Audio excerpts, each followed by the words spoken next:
A shadow swept across the North Atlantic. High above, blotting out stars and reflecting sunlight, like a blade hung over Earth's throat, the Galactic Coalition's flagship, the Resolute, hovered in low orbit. Its hull, plated in obsidian alloy and wreathed in shifting field of energy, bristled with artillery that could vaporize entire cities in seconds. Inside the command bridge, Admiral Vectrainer stood tall, his clawed hands folded behind his back, his long cape of woven nanosilk barely brushing the polished black floor. He was twice the size of a human, with blue-tinted scales layered over dense muscle, a pair of cybernetic ridges arching from his brow and snaking down his spine. His voice, when he spoke, held the lilt of aristocracy and the coldness of a predator. "Tell me again," he said, not looking away from the projection of Earth rotating slowly before him. "They use what exactly?" Commander Horrocks, a pale-skinned Kralian officer with 6 mechanical fingers twitching nervously, cleared his throat. "Ballistics, sir. Projectile-based weapons. Slug throwers. Snipers, mostly." "Snipers," Vec repeated, savoring the word like a joke that hadn't finished unfolding. "How quaint." Horrocks shifted. "They've already taken out 2 of our perimeter recon units. Headshots, sir. From over a mile out. No warning, no trace. Just impact." Vec's laugh was deep and vibrating, echoing off the curved steel walls of the command deck. A few junior officers flinched, uncertain whether it was humor or fury. "We come from 1,000 systems, equipped with grav tanks, particle blades, quantum-guided railguns, and they answer us with hunting rifles." Horrocks remained silent. He'd seen the footage. He'd studied the wounds. Those weren't hunting rifles. The Admiral turned from the viewport and strode to the center of the bridge, where a 3-dimensional projection of Earth's surface pulsed with glowing red threat zones. "Tell me, Commander, why hasn't this backwater planet submitted like the others?" "Because they're human, sir." That made Vec pause. His tongue flicked between his teeth. "Explain." "They're stubborn, proud. They remember every insult. They strike when you least expect it. And they don't fear death the way other species do." The Admiral gave a low grunt of disinterest. "Romantic nonsense. What they are is obsolete. Primitive mammals, hiding behind crumbling stone and rusted steel.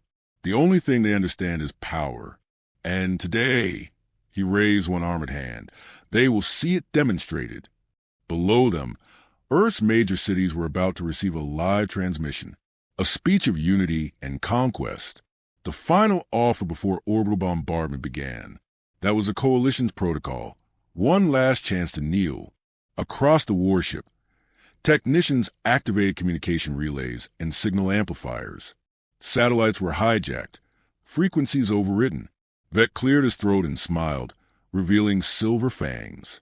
"Begin transmission." On Earth, televisions flickered, digital billboards froze, smartphones went dead, all replaced by the image of Admiral Vectrainer, regal and monstrous in equal measure. "To the citizens of Earth," he began, voice crisp and clear across every device on the planet. "You have defied the Coalition's terms. You have rejected the mercy offered to lesser species. You cling to your outdated ways, to your mud, your flags, your bullets. This arrogance is not bravery. It is suicide." Far below, amidst the cold wind sweeping through an alpine forest in the Bavarian Alps, Captain Elias Rourke adjusted the scope on his rifle. He lay prone atop a disused NATO communication tower, camouflaged under thermal netting and broken branches. The old structure creaked with the weight of age and defiance. His hands, wrapped in weathered gloves, moved with precision born from decades of discipline. Next to him, Private Kellen lay shivering beneath a heap of gear, his eyes fixed on a tablet streaming the Coalition broadcast. "He's live," Kellen whispered. "Your window's closing, sir." "I know," Rourke replied, steadying the barrel of his long-range kinetic rifle. The weapon wasn't standard issue. Not anymore. It was custom-built from stolen Coalition alloys, retrofitted with human mechanics, and a phase-piercing slug designed for one task: cutting through shields. He didn't look at the screen. He didn't need to see Vec's face to know exactly where it was. "He's laughing at us again," Kellen muttered. "He called you a primitive." Rourke didn't respond. He adjusted for wind. Back aboard the Resolute, Vec's voice continued, swelling with theatrical pride. We offered you civilization. We offered you purpose. But you chose to bark like dogs in the dark, hoping your whimpers would scare away the stars. A technician on the bridge, young and arrogant, chuckled. They really do believe those rifles matter. Let them fire, Vec said with a wave. Let them scream. It will not change what comes next. Kellen tapped the rangefinder. 22 miles. Atmospheric scatter minimal. We got a 4-second open window between shield sweeps. That's the shot, sir. Copy. Rourke exhaled slowly, letting his heartbeat settle into rhythm. He saw the shimmer of the orbital ship, just a speck in the heavens. The glass deck, the movement behind it, the head. He remembered the first wave, coalition drones turning his city to ash. He remembered the smell, the screams, the silence afterward. One shot. Not vengeance. Not glory. Correction. Vec turned to one of the cameras, smiling wider. Let this be your lesson, Earth. Your final moment as free beings. You should have bent the knee. Rourke's finger closed gently on the trigger. Crack. No sound echoed. The air barely noticed. But the slug soared, punched upward through thinning atmosphere, riding physics no alien ever cared to study. And it was still rising. Vec raised a hand for dramatic effect. Because now you'll be remembered. His words turned to wet gurgles. A sudden jerk snapped his head to the side as the bullet slammed through his eye and exited with a burst of brain matter and blood across the glass panel. He dropped forward, limp. The bridge fell silent. No one moved. No one spoke. Horrocks' eyes widened. What was that? The technician froze. It came from the planet. A shot from the surface. Through our shields. Yes. Direct hit. Horrocks stared at the body, then the cameras, then the silent stream to Earth. Rourke adjusted his scope again, slowly packing his gear. Hit confirmed, he said. Kellen stared at him like he was made of myth. You actually did it. Rourke shrugged, slinging the rifle over his back. He talked too long. In cities across Earth, the broadcast ended in chaos. The final words of Galactic tyrant interrupted by death in real time. Resistance fighters cheered. Civilians ran into the streets. Someone painted a crude mural on a wall, a rifle crosshair over a crown. Rourke disappeared into the trees. Back on the Resolute, alarms flared. Officers shouted. Command scrambled for leadership. But in the silence that followed the Admiral's fall, only one truth remained, one undeniable, unshakable reality. Earth's snipers weren't primitive. They were precise. And the galaxy had just been given its first taste of fear. Wind whispered to the upper Alps, tugging at torn flags and rusted metal scaffolding that had long since outlived its purpose. Atop a forgotten military relay station built in the Cold War's dying breath, Captain Elias Rourke lay motionless beneath a veil of snow-dusted camouflage netting. His breath was slow and controlled, steaming faintly into the frigid air as he peered through the massive scope of a rail-stabilized sniper rifle. The silence here was absolute. No birds, no engines, not even a faint hum of drones. Just ice, mountains, and focus. Private Kellen shifted beside him, trying not to shiver as he checked the atmospheric monitors embedded in his tablet. The numbers glowed with clinical precision. Wind direction, humidity, particle density, electromagnetic interference from the ship above. It's almost time. Their shielding rotates in 90-second pulses. One window, for seconds clean. Rourke didn't blink. That's enough. Kellen exhaled slowly. Sir, this is orbital. No one's ever. I'm not no one, Rourke said flatly. He didn't say it with pride. He said like fact, like gravity or recoil. Kellen had heard the stories. Some said Rourke had taken out 3 alien warlords in a single night during the resistance uprising in Uganda. Others claimed he once fired a shot that traveled 2 miles through a sandstorm and still hit dead center. But legends didn't matter out here. Not with a kill shot that had to climb 22 miles and bypass technology 10 generations ahead of their own. Trajectory calibration holding, Kellen said, trying to keep his voice steady. Wind down to 4 knots westward drift.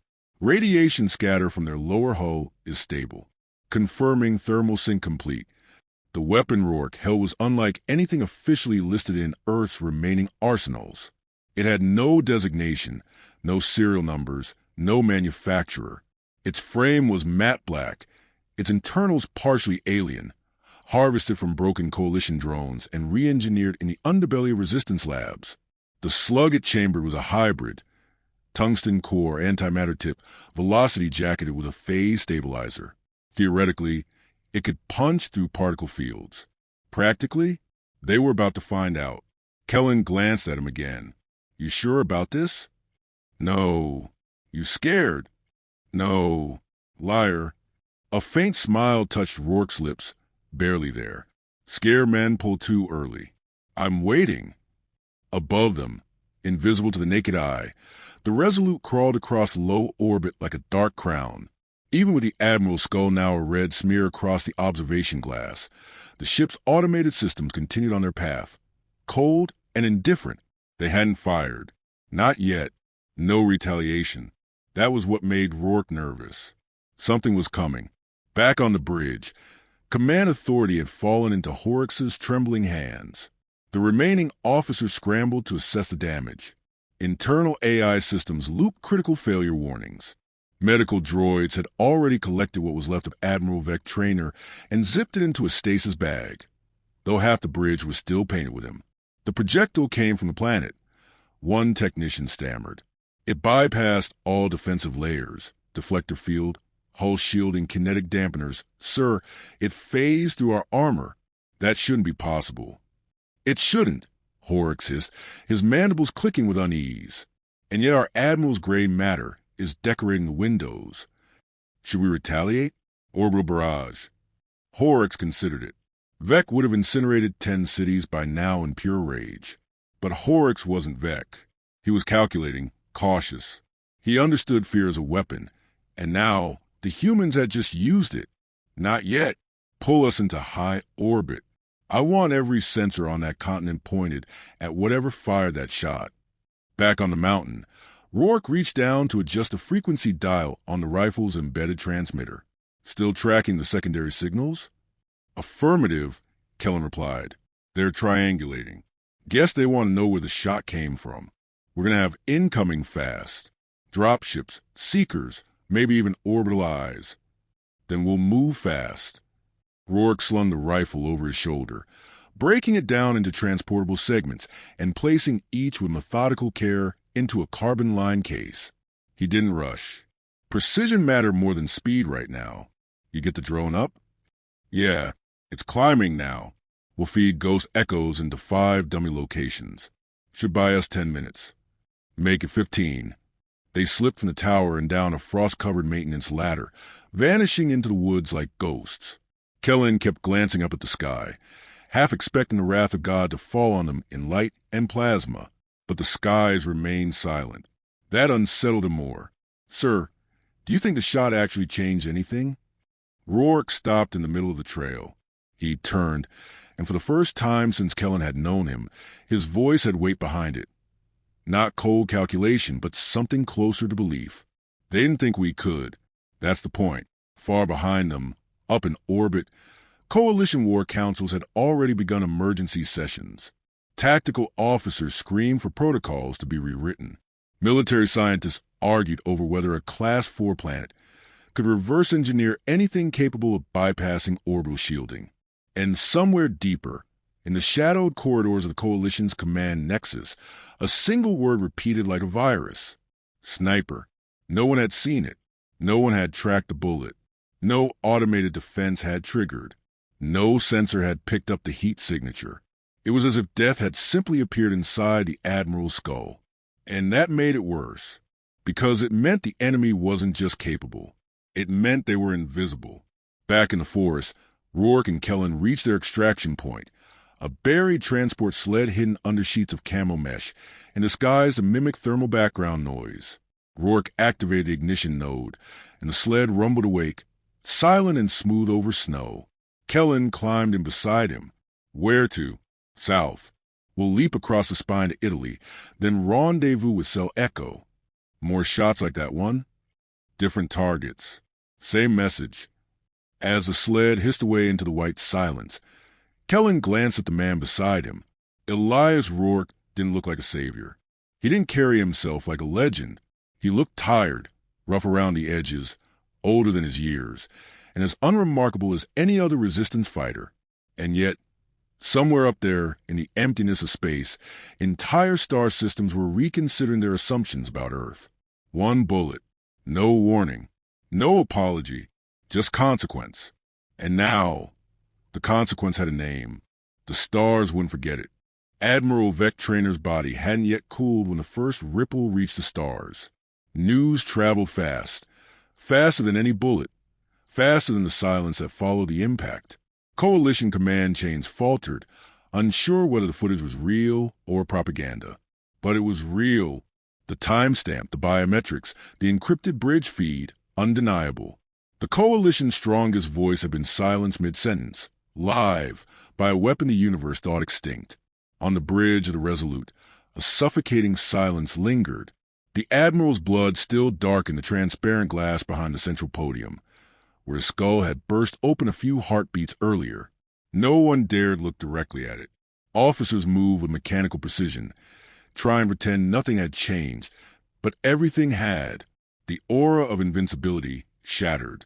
Commander Horrocks stood rigid, forced by protocol into command. His posture was perfect, his armor gleaming, but his eyes flickered with dread. "End the planetary transmission," he ordered, voice barely above a whisper. The communication officer hesitated. "We're still on every Earth channel. Global stream, state relay, private mesh." "Cut it. All of it." The feed blinked out. Billions of human screens went dark. And across Earth, there was a moment, a suspended, almost holy pause.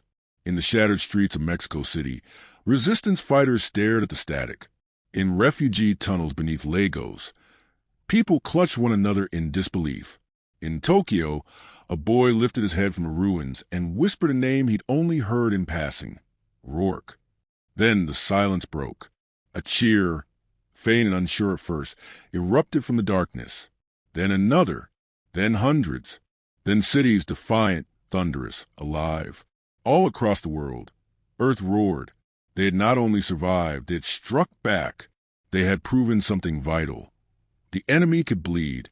In an old military bunker beneath what was once Brussels, General Armand Kellis removed his helmet and stared at the playback, looping on the cracked screen.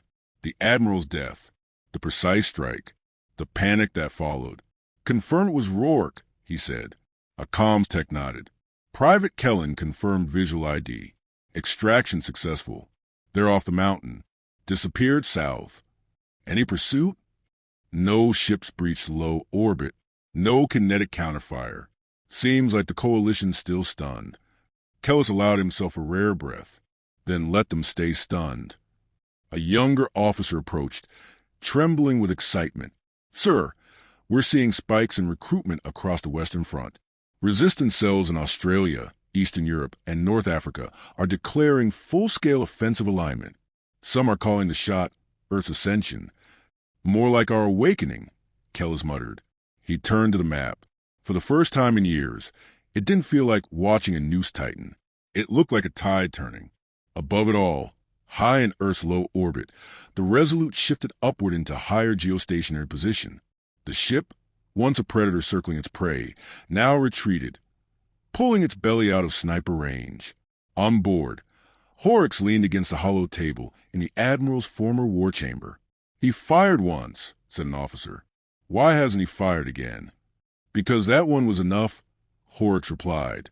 "For now." He wasn't afraid of Rourke as a man. He was afraid of what Rourke had done to the idea of power. The Coalition had spent centuries building the illusion of godhood. They never expected death to walk in through a crack in the armor. But it had. One bullet, low-tech hand-aimed, not guided by AI or predictive algorithms, had killed a war god. No defense system triggered. No shield adapted. No alert was raised.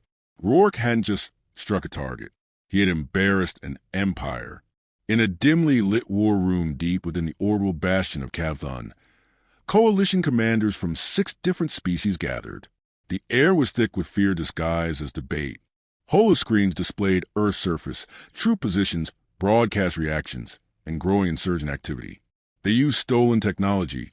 One general argued. That's the only explanation. No, countered another. We've had agents embedded for years. None reported any rail-propelled weaponry of this caliber. Not on that level. This was human ingenuity, not theft. Then we underestimated them, said a third softly. The eldest among them, Grand Strategist Molaris Threx, tapped the screen with a trembling claw. You misunderstand the danger. It's not the rifle. It's the idea it fired. Silence. They believed we were immortal. That's what kept them on their knees. That belief is gone now. On a cold slope in the Dolomites, Rourke crouched beneath a pine tree, his rifle broken down into untraceable parts beside him. Kellen sat nearby, chewing on dried protein strips, nervous energy radiating from him like heat. You feel that? Kellen asked. Rourke didn't move. The quiet. Yeah, like the planet's holding its breath. It is. Do you think they'll retaliate? They will, but not yet. They're afraid. They don't want to admit it, but it's in their blood now. Kellen looked up at the stars, at the way the Resolute had become just a blinking dot in the night sky. You think they know who you are? Rourke gave a dry, humorless laugh. I don't care if they know my name. I care that they know they're not safe. Kellen lowered his voice. You've started something. No, Rourke said. We started something. I just fired the first shot. His tone was calm, but his eyes scanned the tree line. Somewhere above them, orbiting death machines watched. It was only a matter of time before they recalibrated. He knew the rules. They always adapt. But Earth would be ready this time. Back in Cairo, murals appeared on broken concrete. A hooded figure with a rifle over his shoulder. His silhouette pointed to the sky. In Moscow, hackers jammed coalition propaganda streams with a single phrase. The Admiral is dead. You're next. And in the shadows of a former launch facility in Florida, a group of human scientists and engineers, cloaked in secrecy, stared at blueprints. One of them whispered, if he made that shot from Earth, imagine what we could do from orbit. The war wasn't over, but the illusion was. In every hidden bunker, every underground base, every rebel camp from Iceland to Indonesia, soldiers whisper a name not with reverence, but with purpose. Rourke. He had become more than a sniper. He was proof.